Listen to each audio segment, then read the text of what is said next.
Welcome to this panel discussion on poverty in our communities.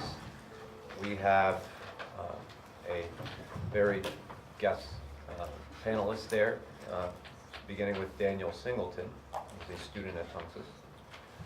We have John Gerard, who's also a student at Tunxis. Marie Klukas, Professor Klukas is a sociology professor here, and Richard Edwards is a sociology professor as well. So thank you for coming.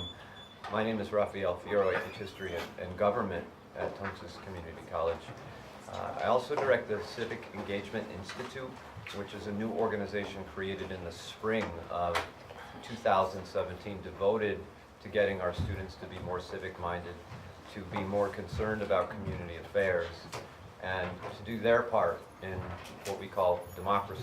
Because to me, democracy is much more than simply voting occasionally on the first Tuesday of November, but it's about active participation in our local areas, because there are a lot of needs out there, and we will be speaking to one of them today. So the Civic Engagement Institute is trying to foster that, to nurture that on campus. If you're interested, you can come talk to me or Marie. John Gerard is part of it as well. So this is what I'd like it to be a major initiative designed to get Tunxis students actively involved. Okay. Before we do that, I just want to say a few words about poverty in our communities, and then I'll hand the mic over to Professor Edwards, and we'll move down the line. But poverty is a complex problem, and the causes are multifaceted and intertwined. It's not easy to pinpoint what the problem is, and that's why poverty remains such a persistent problem.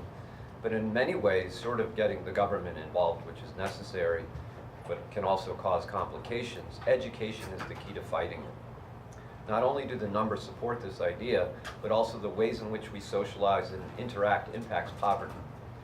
It's called building social capital, which I'll talk more about in a minute. And here again, education is key. If you look at some of the charts I have, starting with this one, you can see that college-educated people do have higher wages, typically speaking. And that chart shows that pretty clearly. Not that you all need doctoral degrees, trust me, that can be overrated, but the higher up the educational chain you go, the more likely you are to have higher wages. Your income tends to be about double if you graduate from college than, for instance, if you've got a high school diploma alone. Okay, there's another chart here, oops, that pretty much shows it clearly. It's a simple chart that shows with higher education comes lesser degrees of poverty. And that applies evenly to Connecticut as it does around the country. So this is a general rule of thumb. So college graduates on average earned for the year 2015 roughly 56% of what high school graduates earned. And this is according to data compiled by the Economic Policy Institute. That was up from 51% in 1999, so the gap is getting bigger, not smaller. In fact, this is the highest it's been since these statistics were kept beginning in 1973. Since the Great Recession, 2008, that's what they call it now, the Great Recession, college-educated workers have captured most of the new jobs and enjoyed pay gains. Non-college grads, by contrast, have faced dwindling job opportunities and an overall 3% decline in income. This is also true in Connecticut, as I said. Some of the major cities have experienced this phenomenon more drastically than other parts of the state. So in some ways, this is an urban problem. I think Professor Edwards is going to speak to that. But there is also rural poverty in the state, and that often gets neglected. It should be noted as well that often when we analyze this data, we're talking about a fairly large number of people who are stuck in poverty, but on the other hand, it is somewhat misleading. Those in one particular year who are poor, considered poor by the government's definition, and that's problematic too, well, they're not the same people necessarily who are poor 10 years later, 15 years later, 20 years later. So there is some upward mobility, but it all hinges upon education. more educated you are, the more likely you are to climb out of that category. Later on, John will talk to us about his experiences with poverty. John's a college student, so he's not likely to be poor 10 years from now, 15 years from now. That's no consolation for him now if he's experiencing struggles and all of that, but still, I think it should be noted. The problem is, among those who do not get a college education, there is great stagnation. That's where people get stuck. And that's why my thesis here is education is the key. It sounds simple, but it's absolutely true. There's a problem with education in our country and in this state. It's inequality in education. In this state, as elsewhere, those whose parents are poor tend to be less educated. Not always, but mostly. And so both poverty and lack of education are passed on to their children in a type of generational effect. So that's an important thing to consider. There's also been a major trend over the last generation or so, and that's a decline in manufacturing. Manufacturing jobs have left this state, they've left this country. Donald Trump will tell you all about it, all of his solutions. But there are fewer manufacturing jobs. Since the high point of manufacturing around 1979, there's been a sharp decline in manufacturing by the start of the 21st century. And this chart here shows precisely that. You can see that steep drop in the first portion of this century. Now, a lot of these decreases have happened in the so-called Rust Belt states of Pennsylvania and Michigan and Wisconsin, Ohio. That was a subject of great discussion during the presidential election, but it's happened right here in Connecticut as well. New Britain, Hartford, Waterbury, Bristol, they were all tremendous centers of manufacturing, but not so much anymore. Hartford is not known as a manufacturing base. It's known as the city that's bankrupt, and whether or not it's going to officially declare bankruptcy.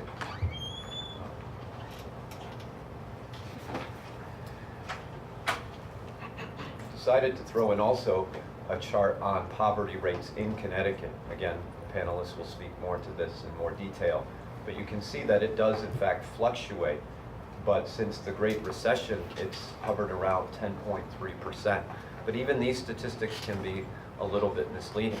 And then they can be further broken down in terms of child poverty, which is a huge problem in this state and in this country. So there's a lot to be said of these statistics. It speaks to a growing problem in Connecticut. Now, these jobs, where have they gone? They've been replaced by automation, which means they're not coming back, despite the popular view that they can easily be brought back with a tariff here or a tariff there. In the past, without a college education, people could resort to a manufacturing job. They could receive a decent wage, and they didn't have to get an education to move upward. That's really no longer true because these jobs are non-existent. Robots have largely replaced many of them. Now there's just nowhere to turn except education.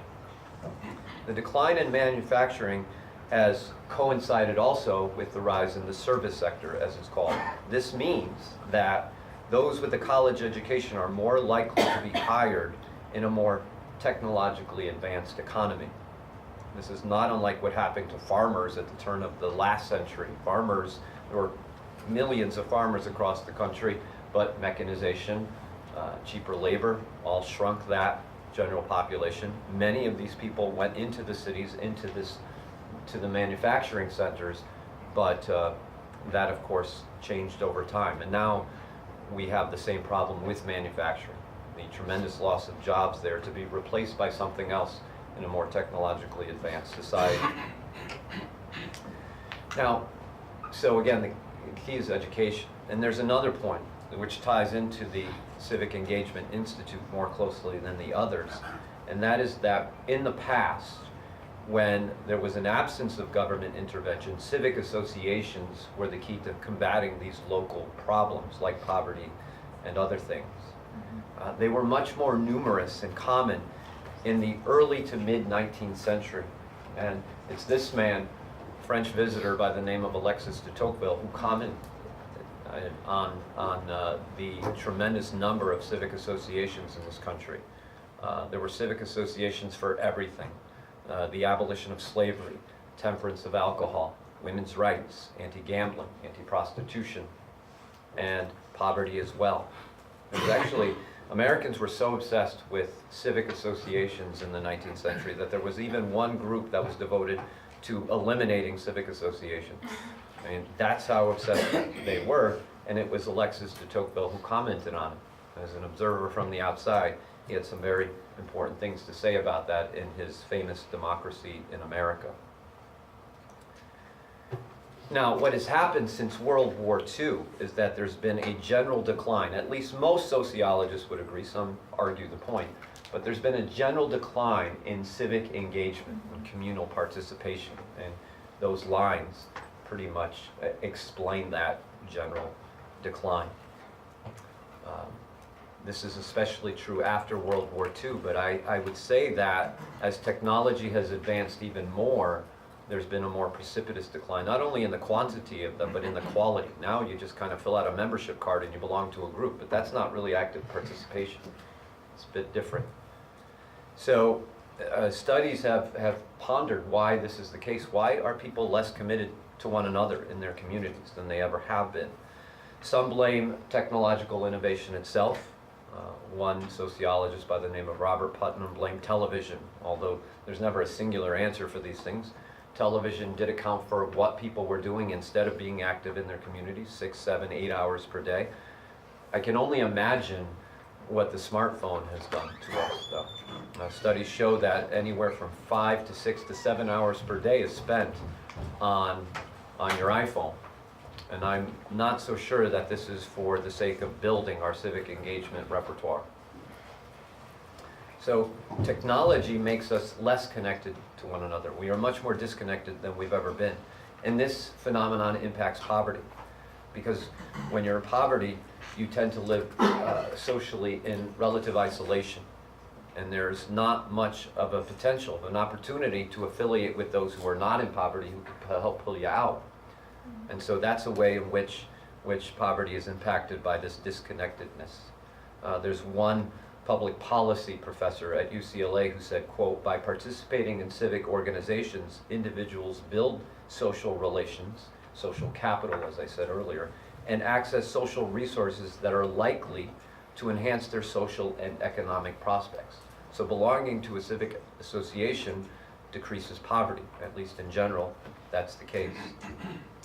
But there's another point to be made about the decline in civic associations.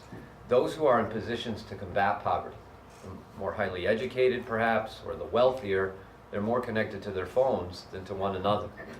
And so there's less of a desire for people to want to be committed to some of the local problems that exist in their communities. So I would say that technology is hurting us more than it's helping us, although it can be a source of good, and maybe that's the answer. We've got to channel these things in the proper ways. Here is smartphone use by income. You can see the more income you have, the more likely you are to use your smartphone, which doesn't bode well for civic action. Okay. So I guess my point is that we should try to return to not the society of de Tocqueville, because that's not possible, but maybe more to this and this, but not so much that. Make sense? Okay, thank you very much. Turn it over to Professor Edwards.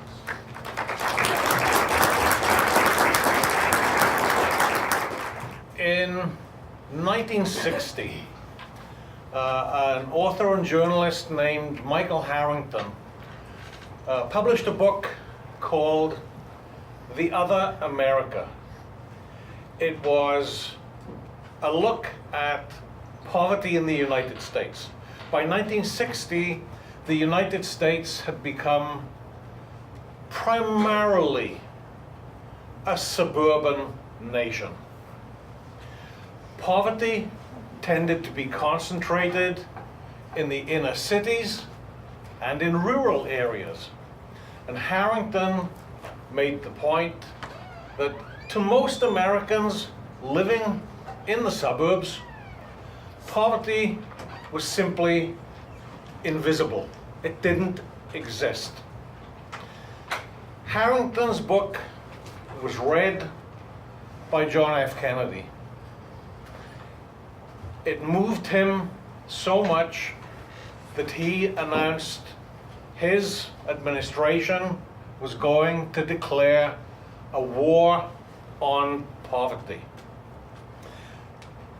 The Social Security Administration was tasked with coming up with a way to measure poverty. By 1963, the Social Security Administration had come up with a formula according to which you could determine whether or not a person or a family or a household was poor. And this is how they did it. The Social Security Administration estimated that a typical poor family spent 1/3 of its income on food. So, how do you calculate poverty? You calculate the cost of providing a nutritionally adequate diet, and you multiply it by 3. Now you've got a level below which a person is deemed to be poor. This formula has remained unchanged since 1963. Today, it's absolutely inadequate. Why? First of all, since 1963, the cost of housing, the cost of transportation, the cost of medical care have all gone up much faster than the cost of food. Today, the Social Security Administration acknowledges that a typical family in poverty probably now spends 40% of its income on housing. And that's only rent. That doesn't include utilities or heat. So, here we have what we call the poverty threshold as it's been calculated for 2017. Now, you can see here it says, does not include Alaska or Hawaii. The federal government recognizes that the cost of living in Alaska and Hawaii is much more than in the lower 48 states. So they have separate poverty levels for Alaska and Hawaii. Now, this is also inadequate, by the way. The federal government recognizes it costs you more to live in Alaska than it does in Connecticut. It also costs you more to live in Connecticut than it does in, for example, Mississippi. And yet, what we have here is a one-size-fits-all model for measuring poverty. Now, I'm pretty sure you'll all get this, right? If you're a family of 4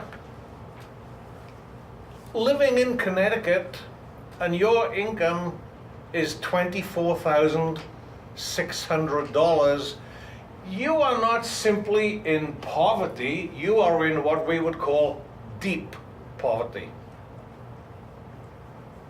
If you're a single person living on $12,000 a year in Connecticut, you are living in deep poverty.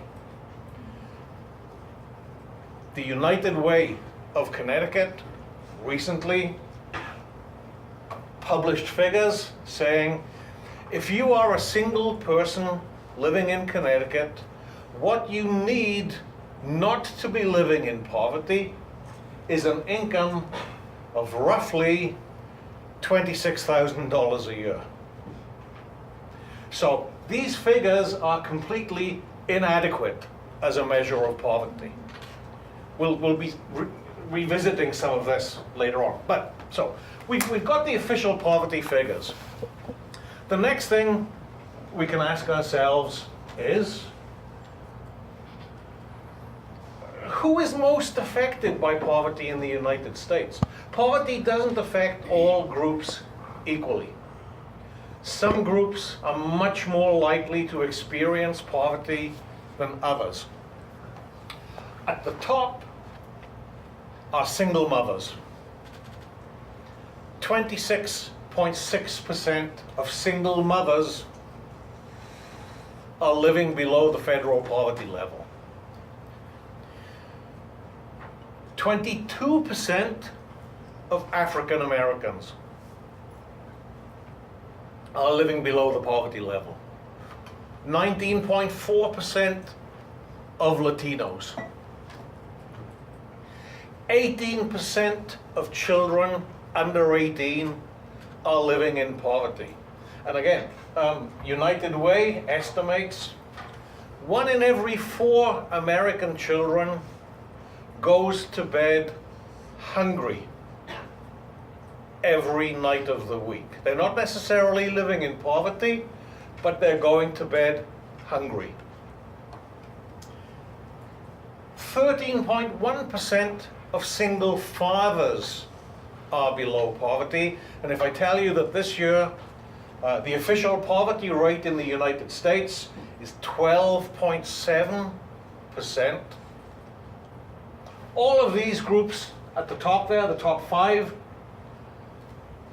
all of them have an above average rate of poverty. Who doesn't have an above average rate of poverty? White people.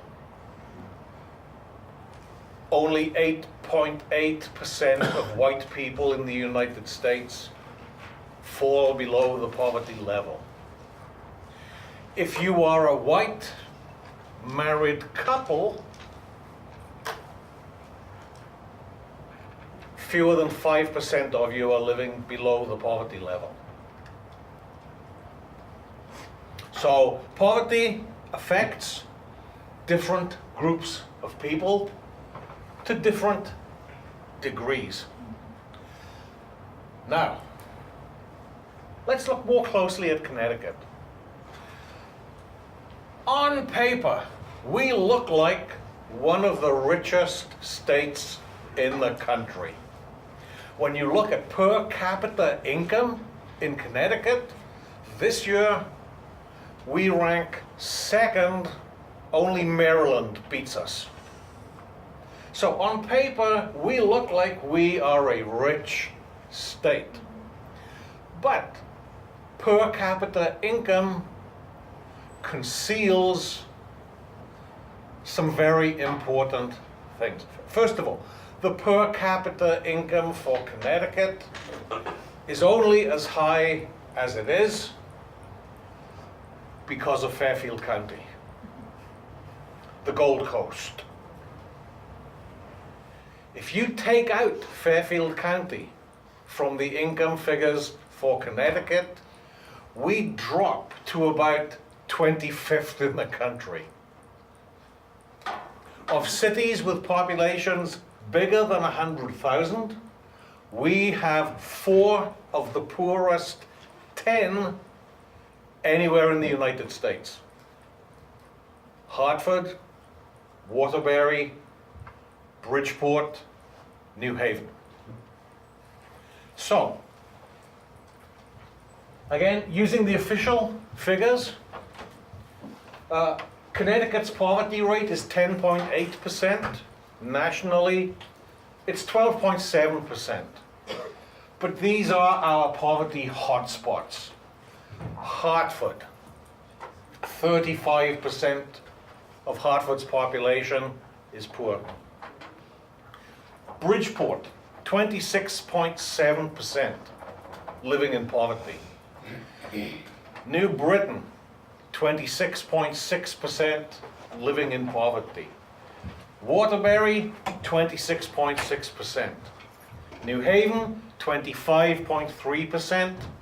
New London, 24.6%. All of these communities have a level of poverty that is double or more than double the national average. But, again, thanks to the United Way. The United Way has been working hard to draw attention to the inadequacy of the official poverty statistics. The United Way says, look, if we were to measure poverty the way European countries measure poverty, we'd be measuring it as anyone living on less than double of the median income for the country. If we applied that measure in the United States, what we'd be talking about as a measure of poverty is 125% of the current poverty level. So let's say that poverty really means you're living below 125% of the federal poverty level. What does this mean in Connecticut? Brace yourselves. If you measure poverty as 125% of the federal figures, 69% of the population of Hartford is poor. 59.9% of the population of New Britain is poor.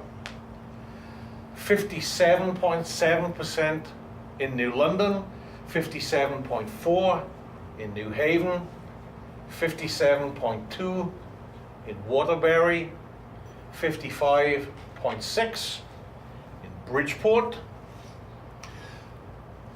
plus Wyndham, Vernon, Wallingford, and Shelton, using this figure, would all have more than 50% of their populations living in poverty. So this, in a sense, is the reality of poverty. In what looks like, on paper, one of the very richest states in the country. Fairfield County throws everything off for Connecticut.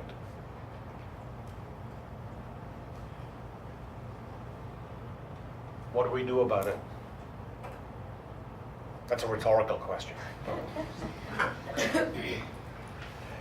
Clearly, we need to do more than we do at present. Thank you.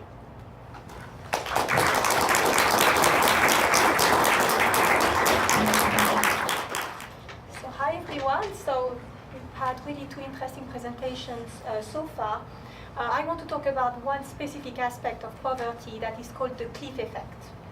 And I don't know if you're familiar with the cliff effect, but it's the idea that you make just enough money with your income that you're no longer eligible for governmental assistance or welfare benefits. And that's a big issue because now we're seeing how low wages can interact with a defective welfare system in ways to compound the problems of poverty. So here when we're talking about an individual who makes just enough that they no longer qualify for welfare assistance, we're not talking about an individual who makes good money. We're talking about, an individual who's making poverty level wages, at least what most would consider poverty level wages. But the government, on the other hand, going back to Professor Edwards' presentation, would consider those individuals above poverty, right? They're not poor according to the government. And because they're not poor according to the government, then they don't qualify for many of those benefits that they may desperately need, but they don't get them for that reason. And that's why this is so important when we're talking about those measures, because those measures of poverty impact those decisions, right, as to who gets help and who doesn't get help from the government. So basically here you have it in a way, right? You have that individual. They were unemployed or maybe working part-time. And they were struggling, right? They were trying to look for work. All of a sudden they succeed, right? They find work. They secure full-time employment. and they're making even probably a little more than minimum wage, possibly. Or they had a minimum wage job and now they're able to secure a second job to try to supplement income. Or they pick up an extra shift here and there, right? For instance. And now they may be worse off than they were before. Because all those benefits that they were entitled to before, we're talking about food stamps, or even childcare subsidies, or housing assistance, or Medicaid, they are no longer eligible for, right? So that creates a big problem. So to illustrate that concept of the cliff effect, actually I want to switch things up a bit. I want to show you that segment from that documentary. It's a PBS documentary. It's called The Faces of America's Hungry, that it talks a little more about the cliff effect that I want to talk about for that. So.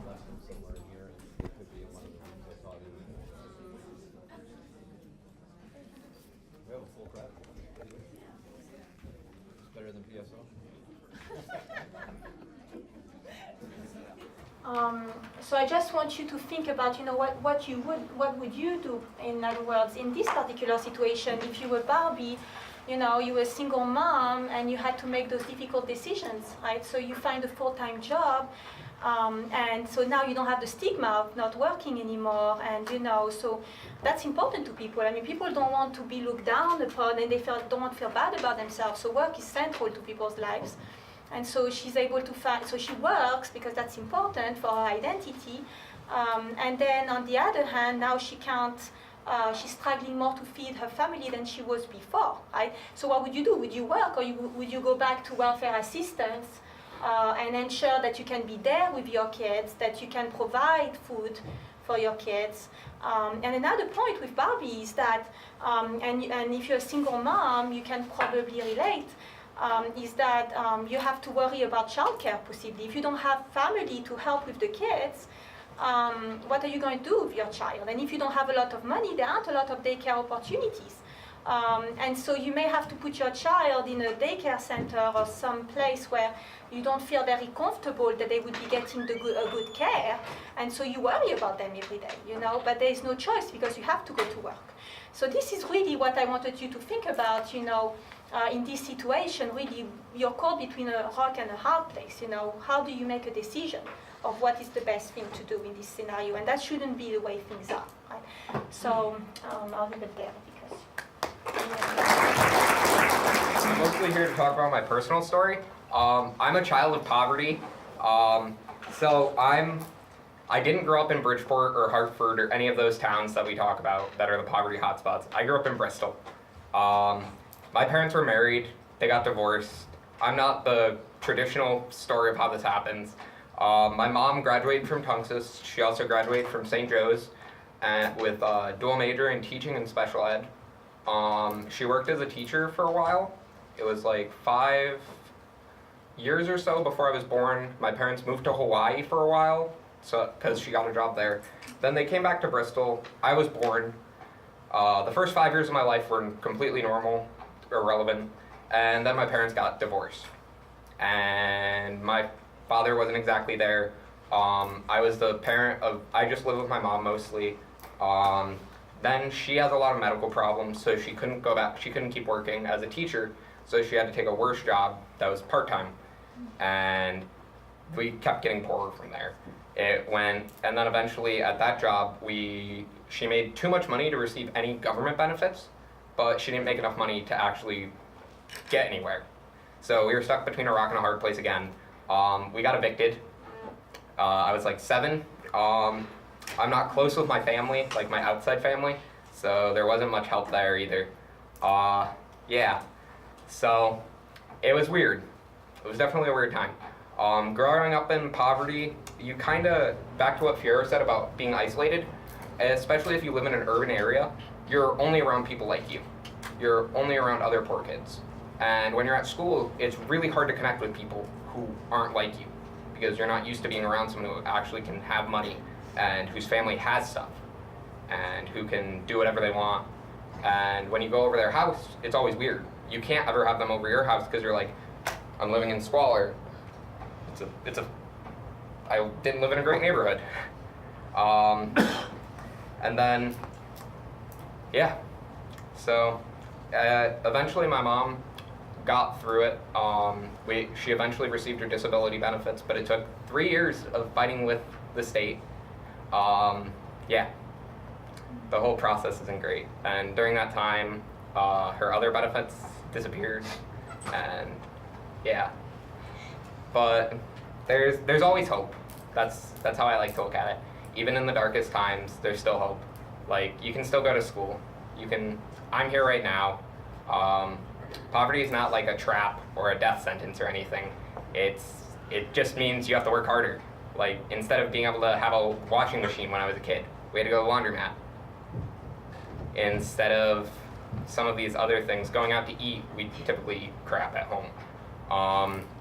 And from your video, I remember when I was a kid, my mom wouldn't usually eat with me because she probably ate less. I'm not 100% sure. I mean, I was like 5. But yeah. And then I'm here today getting an education so that I'm not like this. And there's always an answer. That's how I like to look at it.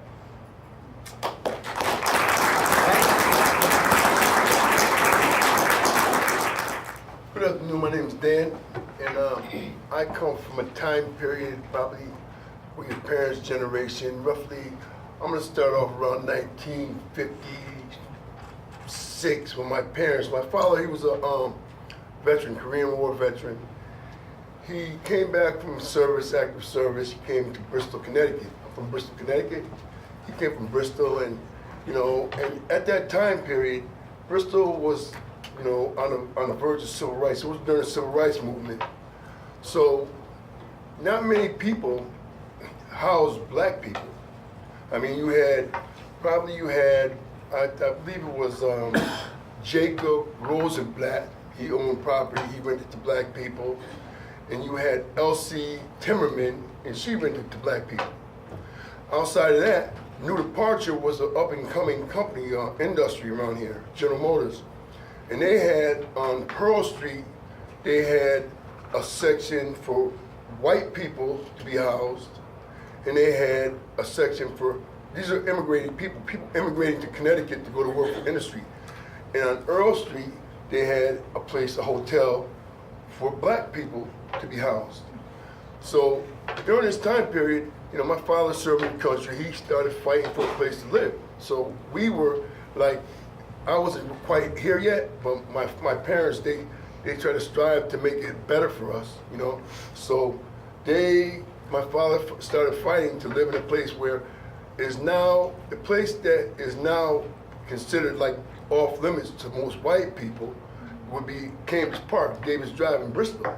That was a housing complex that was primarily for white people to live in. So after a period of time fighting, finally the state of Bristol, Connecticut gave my father a place. So we grew up there. So as time went by, over the years, you develop a certain rapport with these people who are on the poverty level, which hence puts you in a situation where, like, you weren't on Chippens Hill, you weren't on Brewster Road, but you were in a lower class community, but you still went to the same schools. You went to Bristol Eastern or Bristol Central, and you were able to, make friends and stuff like that. You could, hook up with different people. So over the years, my father, he strived, he worked very hard, to get us up to middle class level.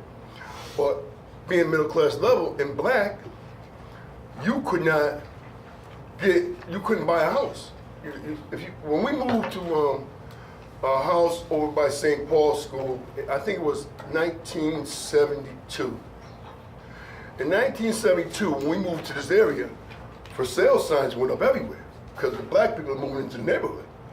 So boom, and that kind of caused me to think, wow, is that for real? That all my friends, the people I go to school with, don't even want me in their neighborhood? So that, made me feel peer pressure, you know what I mean? So it made me migrate back to where I came from, back to the projects, back to the kids I grew up with and schooled with, and you had alcoholism, you had drugs, you had sex, you had all this exists in these housing complexes. Now, I mean, and you had a choice. You could either study real hard and become worthwhile, make your life worth something, or you could deviate and fall into other categories. You could fall into drugs, you could fall into, and mostly everybody I knew fell into drugs because that was the time. And drugs were where, and the housing projects mostly housed unwed mothers, low income class people. It had, you know, a great deviance on the way I thought. So, I mean, in order to avoid this particular situation, I joined the United States Navy. I went away. But when I came back from the Navy, I found that, geez, I couldn't even get a job on a garbage truck. It was hard to believe that being black made such a big difference in our state, in the state of Connecticut. I looked up all types of different things about the state of Connecticut. I looked it up, trying to find different things, so I could come in here and present something decent to everybody. But when you look at the state on the whole, this particular state, it had its moments. It had people who run the state, who run the city, they had their own vices. They had their, for them to achieve what they wanted to achieve, they had to appease the public. I mean, the majority. So they were appeasing white people by keeping black people out of the neighborhood. As a matter of fact, I believe we had a mayor. He was running for mayor. His name was Mayor Longo. He was giving a speech at a public school, and he told a bunch of people how he kept the Puerto Ricans and the blacks out of their neighborhoods.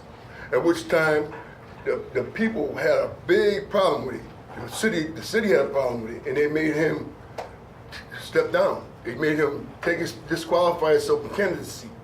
He was no longer going to be mayor. But poverty ranges.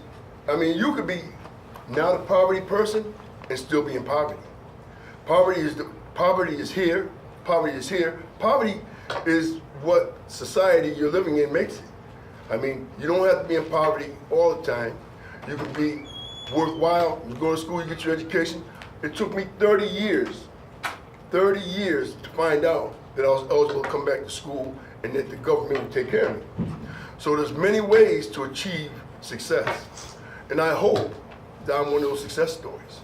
Thank you very much for your time. Okay, well, we have allowed time for questions and comments, so we can turn it over to all of you. If you have a question, starting with Bethany, of course. Go ahead. Well, I like what you said, that there are many paths to success. I think that's absolutely true. I have to disagree with John a little bit, though. I think poverty does act like a trap. I think it's a trap that you can get out of, but if any portion of that is based on luck, and I think a lot of it is, then you can't say that it's hard work. You can't say that it's never hopeless. There are people I know who are working as hard as is physically possible who are never going to get out of that trap. Because, you know, you talk about that cliff effect where they start making just a little bit more money, they get cut off from benefits, and what happens? They lose their car, or they get evicted, or they can't afford gas even, and all of a sudden they've lost that job, and now they're back down and they're back on benefits, and that just cycles through over and over. That's happened to me in my life multiple times. So you need to stay positive, or else you get in the mindset, like he said, and you just hate yourself. Because I've been there. When I was in middle school, I was the maddest kid all the time. I didn't study hard. I didn't turn to drugs or anything, but I didn't try at school. I just went home and was sad. And since I've started looking at it differently, it seems like there's a hope. It seems like there's at least a way or a reason to do something. And Well, I would say that, yeah, you need to, when you're in that situation, you need to kind of keep it in your head that it's possible for me to get out. But to say that it's definitely going to happen if you work hard enough, right? Like I personally, I take care of both of my parents, right? They're both disabled, neither of them can work. I feed 3 of us on $80 a month. That is almost impossible. Every day, I worry that something's going to happen to one of them, and I'm not gonna be able to continue school. Sorry. I have the same thing with my mom going on, so I know exactly what you're talking about. I never said, just to clear something up, I never said there's always a way out or anything. I don't usually talk in definites or anything, but for some people it is a trap, and I will be honest about that. Like, it is, but for some people there is a way out, and it's just navigating through the maze. I think one of the things for me is when you talk about social welfare programs and you talk about things like food stamps, for example, especially for college students. In the state of Connecticut, if you're a part-time student, you are eligible for food stamps provided you don't work. If you're a full-time student, you are not eligible for food stamps unless you work 20 hours a week. So you have to sacrifice your education in one form or another in order to receive food assistance. I know about that. And those laws are based on outdated concepts of if you're a full-time student, you live on campus and you have a meal plan, but that's not how it is anymore. These laws are from the 1970s and they're not being updated. So how do we work around that? That's a good question. That is. Faith, you have a comment? Kind of what she was talking about too. When you had said that isolation and like when you're isolated in an impoverished area, you're only around people like you. You're only really around people who have that same, may have that defeated mindset that you can't get out of this trap. And you may have to hear that over and over again, and you may not be able to have like opportunities to hear, yeah, there are ways out, or like to hear about resources to get those ways out. So, where was I going with this?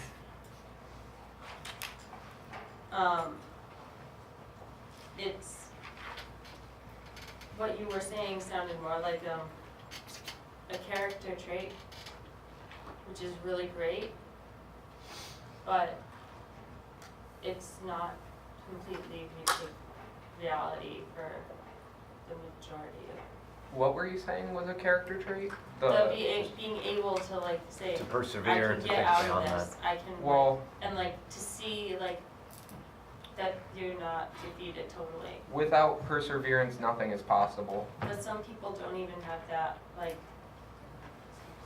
yeah, learned helplessness, exactly. Because that's just the only thing that's being thrown at them. Like maybe they have that, and then like uncles and aunts and stuff are like, "Nah, sorry kid, this is not how the world works."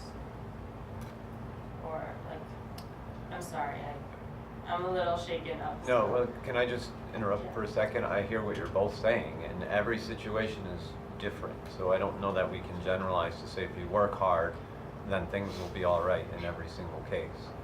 But I do remember there was, I was an adjunct professor at Capital Community College and sociology instructor there. We had a similar presentation like this one, and he starts out his discussion, his presentation by saying, you were all trapped. The deck is stacked against all of you. It's the structure that's an impediment to your success. Those were his words, right? And while that may be true for individuals, I think that is a very poisonous mindset to instill in young people.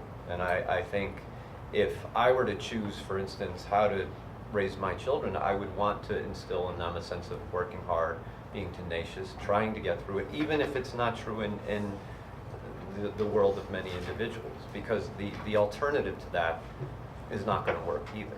So there's got to be a way to push ahead of that, given the structures that are in place that make it so impossible for a lot of people, right? At least that's the mindset we've got to try to create. So, yes, sir. You talked about the idea that that education leads to wealth, that leads to, what would you say about the counter argument that people with wealth make sure their kids are educated? Well, And that what's going on in this country is we are not spending money on education for people who need an education to get out of poverty. well, I don't know. And there's a vicious circle there where I've worked in the sorts of schools, and I've worked in the Avon schools, and those are two different schools. Sure.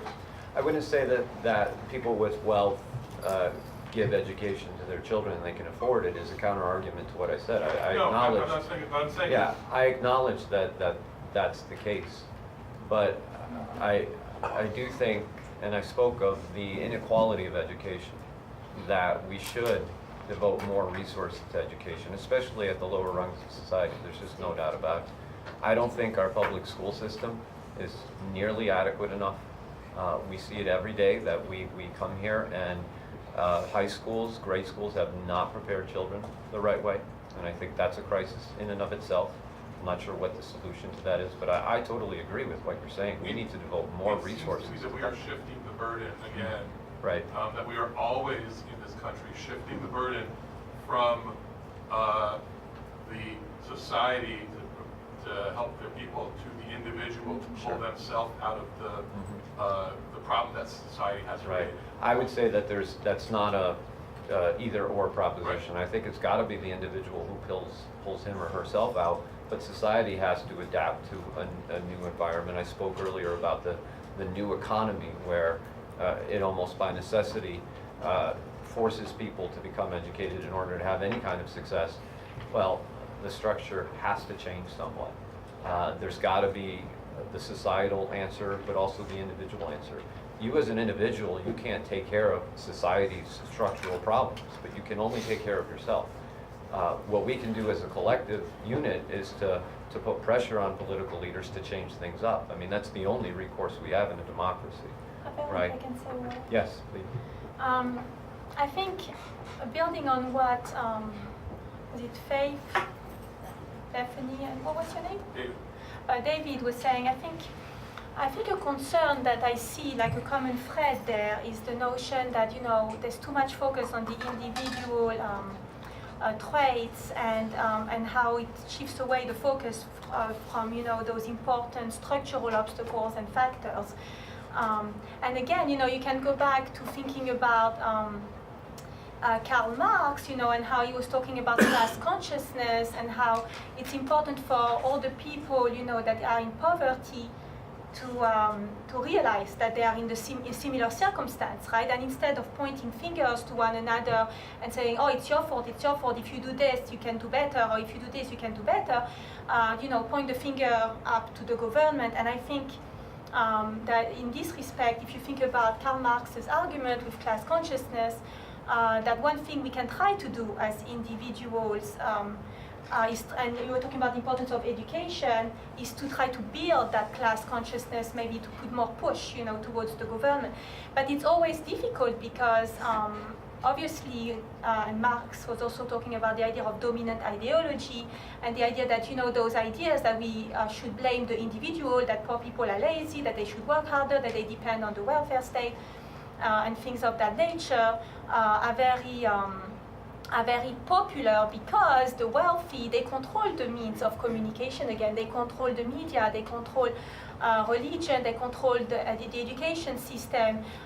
Pretty much any source of information that comes to us is controlled, you could argue to some extent, by the powerful elite class, right? So they're shaping the discourse.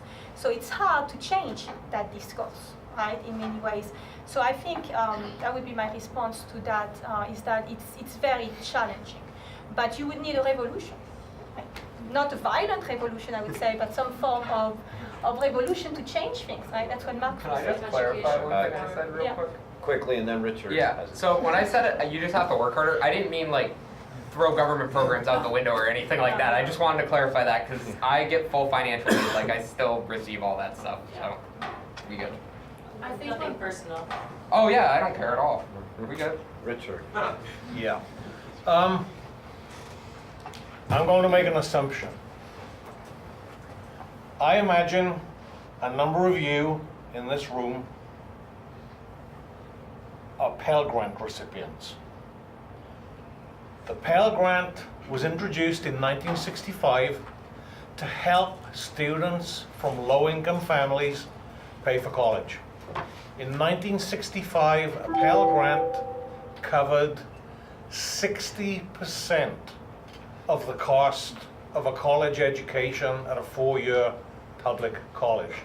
Over the years, tuition kept going up and the value of the Pell Grant didn't go up. In 2007, the federal government made a significant change to the Pell Grant.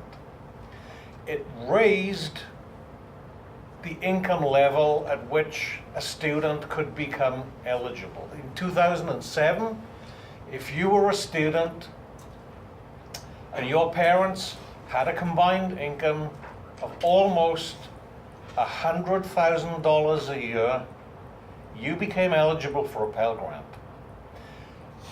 The government didn't devote any more money to Pell Grants. What they did was they reduced the value of any individual grant.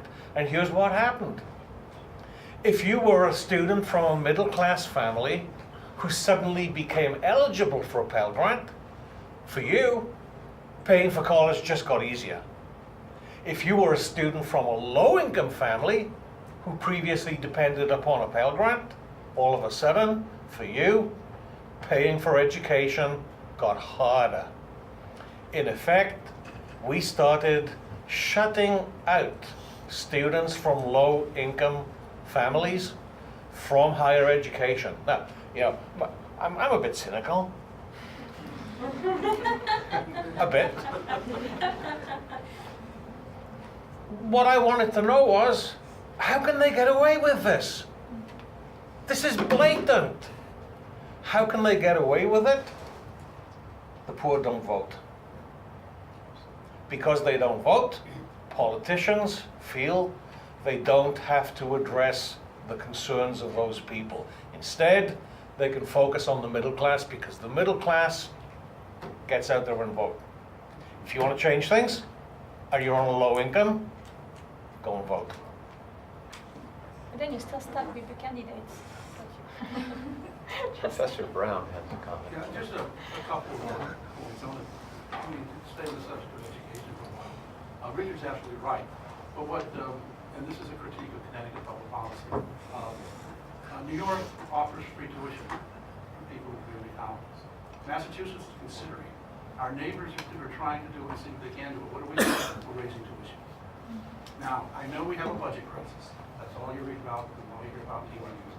But I would say that the budget crisis is a function of lack of imagination of our legislators.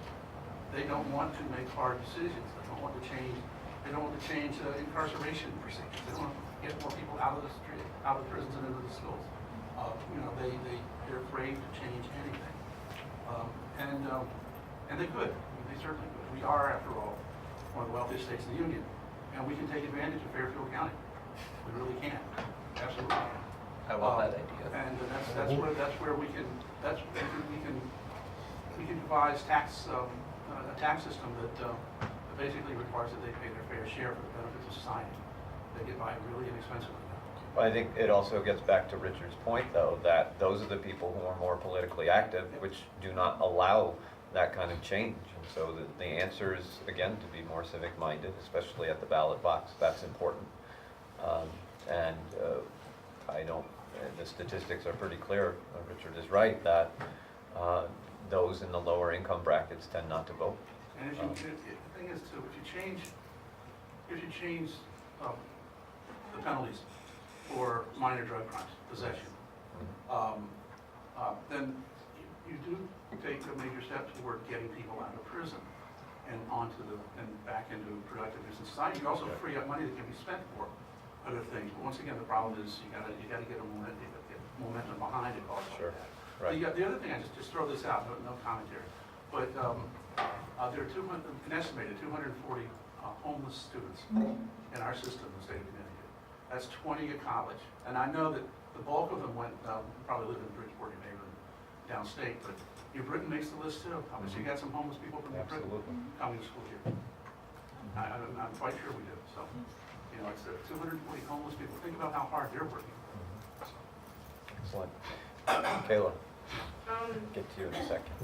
How big a difference can community engagement make? Because any level of poverty is based on your income not being able to meet the cost of living.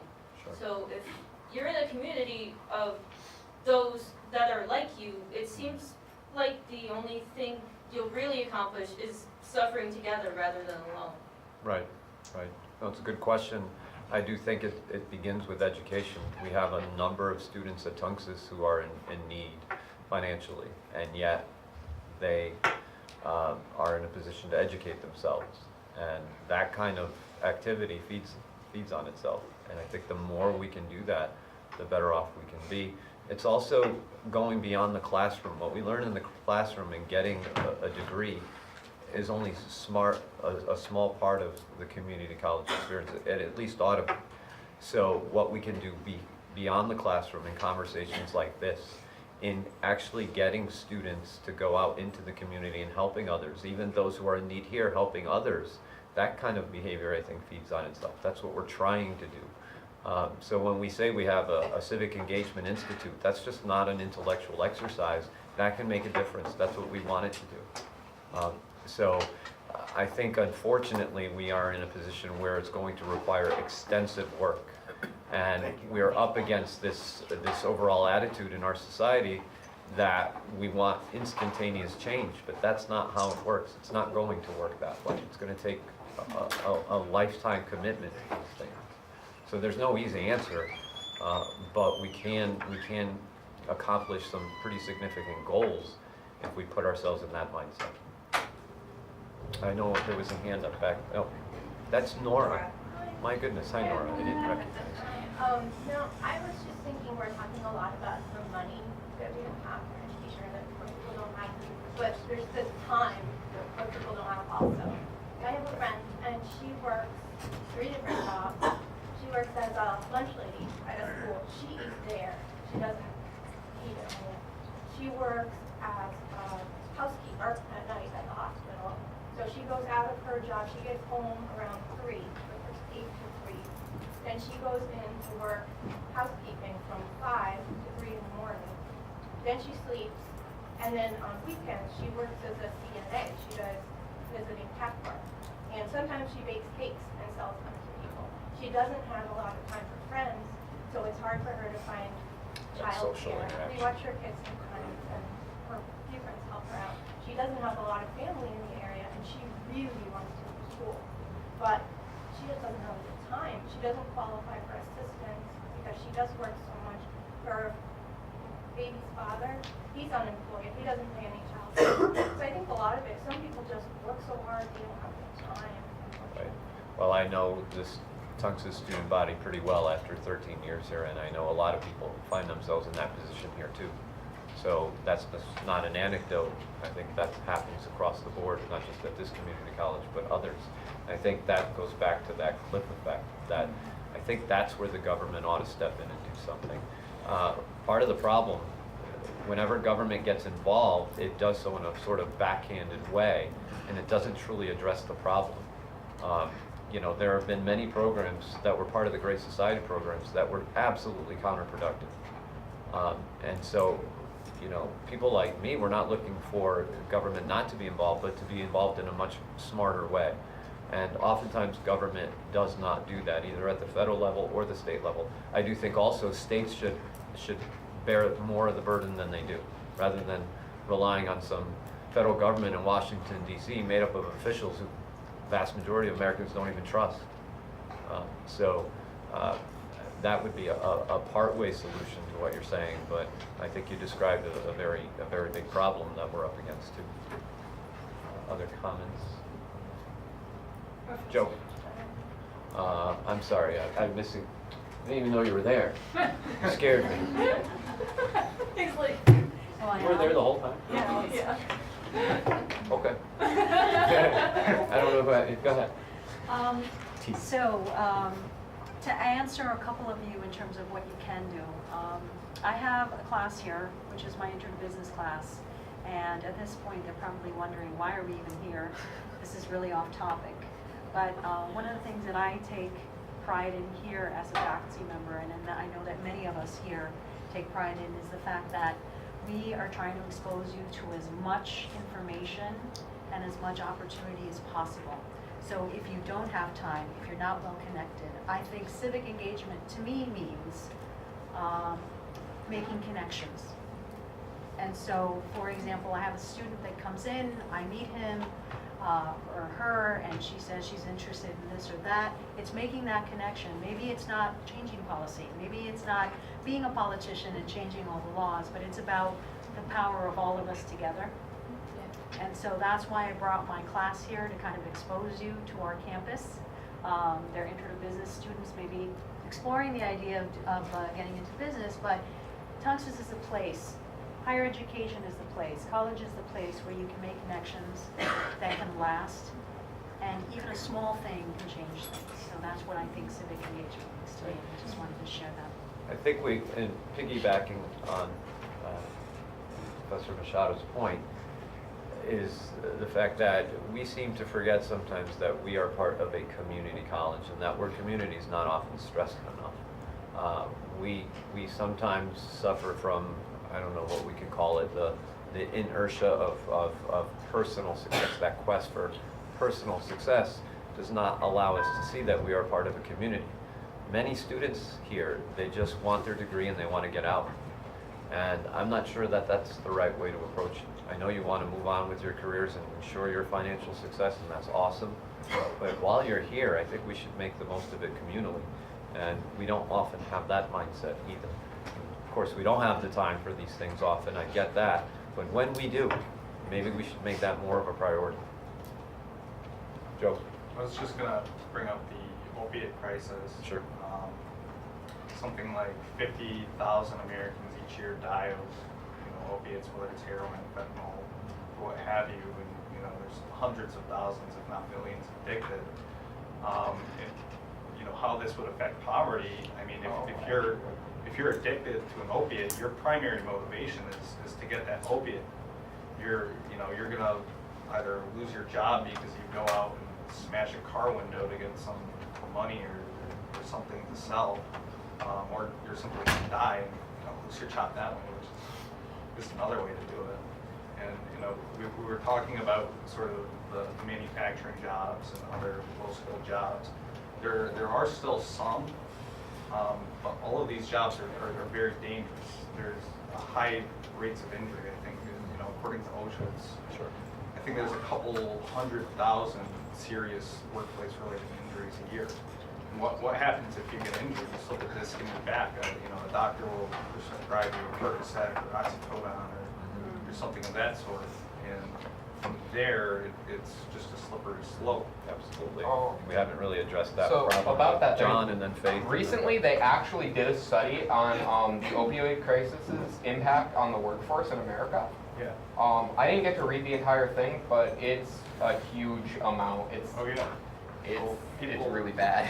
People will go on workman's comp, and when they're on workman's comp, it's generally because of a workplace injury. And of course, when you're injured, you're probably in pain. So again, doctors will prescribe these strong pain meds, and from there again, it just snowballs. Absolutely. Faith? Back in, I think, the 60s or something, they were doing experiments with, what's it called, morphine on rats, and it was to see how isolation and like a community would, like whether they had a effect on how much a rat got addicted, like got hooked on morphine, and they found that the isolated rats, they were kept in cages all by themselves and stuff, tended to like pick the morphine mix with water more than with regular water, whereas the rats that were just like all running free in happy rat land were a little less prone to do that, and if they were I've never quite heard of Happy I'll Rat. find it, well, Happy Ratland. Yeah, It's just like Earth, but small. It's a well-known study. Yeah, we all know about it because of Schlater. Chasing Right. the Scream is a book that references Yeah.